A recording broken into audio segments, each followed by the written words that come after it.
Hey everybody, welcome to another off-the-shelf board game review. This week we're looking at Sword and Sorcery by Ares and Gremlin Project. Now this is a dungeon crawler game. It's a cooperative game for 1 to 5 players. And the cool thing is this is one of those games that has been balanced out for different amount of hero counts. We're all familiar with those dungeon crawlers where it says it can be played up to 4 players, but one person has to control 4 heroes. This isn't one of those games. The bare minimum one player needs to control is 2 heroes. But you can play all the way up to 5 heroes, and the game's been balanced for that kind of thing. On top of that, it's also a cooperative game. Now, we're all familiar with those team-based dungeon crawlers, where one person can control all the bad guys out there trying to stomp our heroes, while our heroes are trying to go through some kind of adventure to take out the bad guys. This game has managed to do away with what's called the Overlord by producing a cooperative game that uses an artificial intelligence. And when I say artificial intelligence, I'm not talking the dumb kind of intelligence where the mobs just slowly walk towards you like brain-dead peons with no other objective besides slinging dice your way.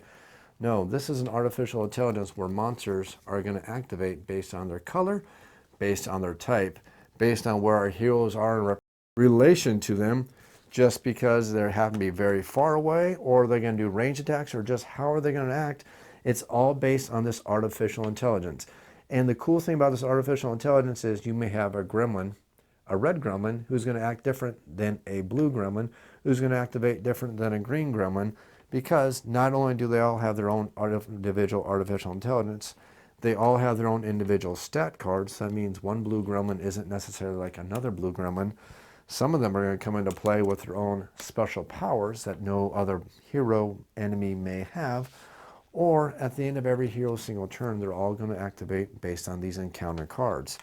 So you have this really cool game where this game is out for blood. It's out to take you down. It's out to defeat our heroes through a complete campaign-based system. Because this is a campaign system where you have a storybook. In the storybook, let's go and avoid spoilers.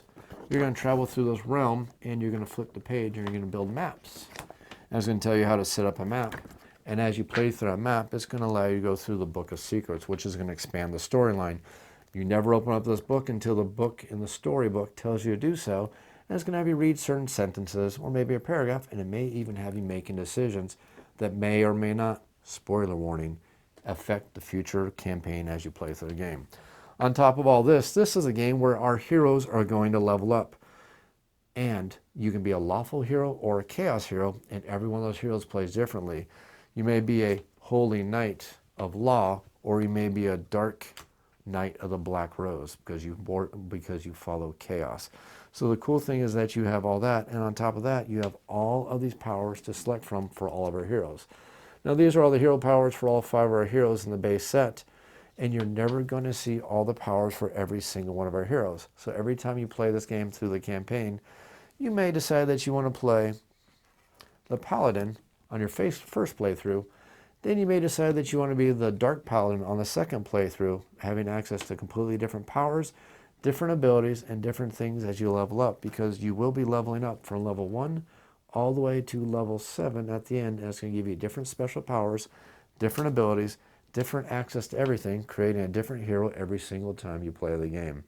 Now, the game does have a lot of rules to it.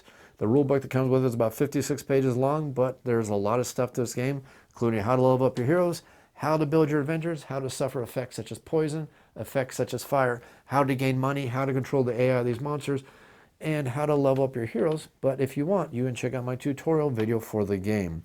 You can also see my sample gameplay where I go through a full adventure. I'll play through the entire prologue. Warning, there's going to be lots of spoilers, so if you don't want any spoilers, go ahead and skip it and go ahead and check out my final review of Sword and Sorcery. Hope you enjoy this video. I hope you enjoy this video series. If you have any comments or questions, leave them down in the YouTube comments down below. I'll be sure to answer them as quickly as I can. You can also feel free to email me at offtheshelfboardgamereviews. That's otsbgr@gmail.com. As always, thanks for watching.